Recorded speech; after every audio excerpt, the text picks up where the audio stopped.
Here fx is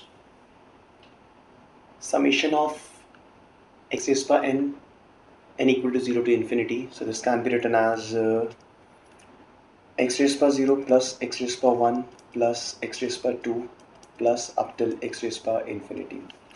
Now this is an infinite geometric progression.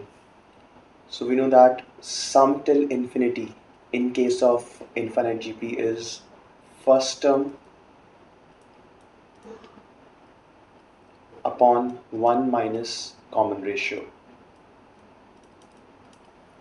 So here it is equal to 1 upon 1 minus x, which is given as a in the question.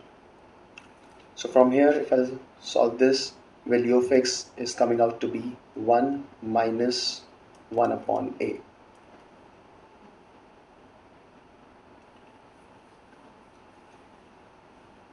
Now we need to find value of f of minus x,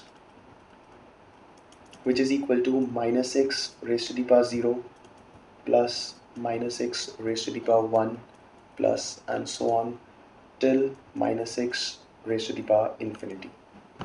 Again, this is an infinite GP, so sum of this series will be equal to 1 upon 1 plus x.